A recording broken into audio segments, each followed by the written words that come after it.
first year so far kind of gives you like a good idea, because you have to go through all these foundational courses.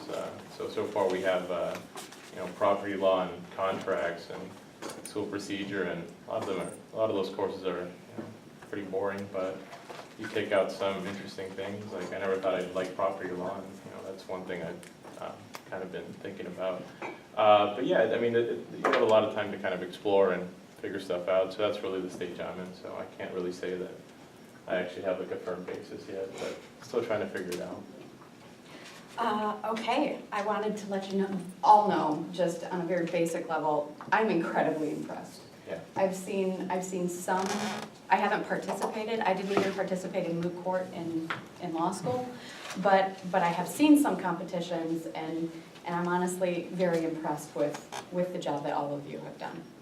Your grasp of, the rules of evidence.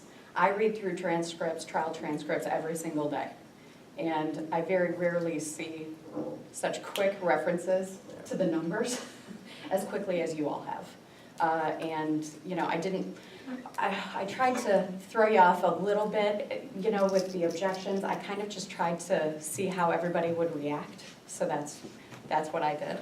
And I think that you all were very eloquent, and you were very articulate. The pace was really good. And your advocacy, I can see, is already growing. So before law school even begins, if that's where you're all going, I would assume so since you're here, I see quite a few bright futures. So I think that you all did a wonderful job. Just a couple of comments. During testimony, I find that it's always, jurors can be very, they're listening, but they don't understand a lot of this, and so having things repeated, while not asking the same questions, if your witness gives you a good nugget of information, yes, I was there that day. Okay, so you said that you were there that day, so what were you doing? It's a way to reaffirm in the jurors' minds and in the judge's mind that that's what that person said, especially if it's beneficial, and that goes for both sides. So repeating beneficial testimony, whether it be for your side, or if it's an adverse witness, that still reaffirms things to the jury. And I also wanted to note that with the demonstrative evidence, it's very beneficial for jurors while you're in the courtroom. However, because I come from the land of appeals, I feel like this is kind of a misconception until you're actually practicing. When somebody's convicted, that is not where the story ends. That's actually right when it begins. And so we go through several rounds of appeals, and everything is based on the trial transcripts, okay? So this is kind of like my unique kind of personal take. The record on appeals is essential. So the demonstrative evidence, while it's in the courtroom, is fantastic. It has to be clear on the record.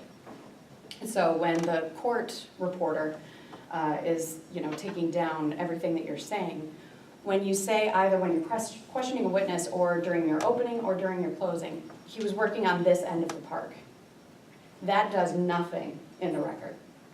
So I noted that on the evidence, there's numbers, and if the map is put into evidence, just reference the number.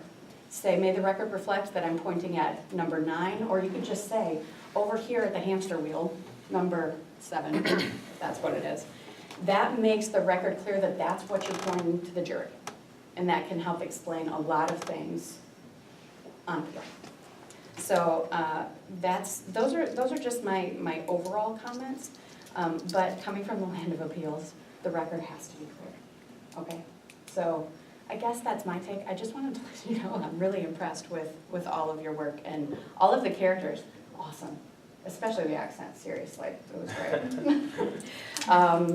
But yeah, that's all I have. I have to agree. I mean, I did mock trial at undergrad, and we kind of had the same process. But yeah, no, absolutely impressed.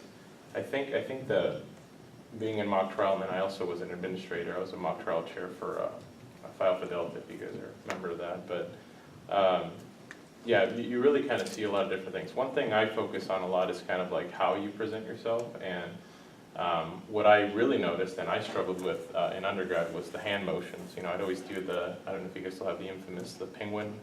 Okay, so I did that a lot, and I was always holding my hands were getting really sweaty all the time, and it was bad, I was really nervous. But I didn't really see that here. I mean, you guys had great eye contact. Ms. Fisher, I mean, your arguments were, I mean, I liked them. They kind of just stuck at me. Yeah, you guys, stood properly too.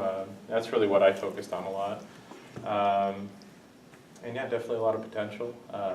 What I really noticed is you guys definitely prepared, which is good.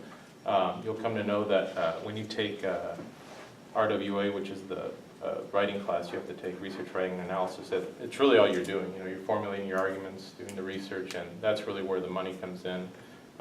You'll later find out that some lawyers don't even go to trial, and really the lawyers who effectively prepare their arguments and write, that's really like where everything lies. So just keep up the preparation, and I think you'll do really well.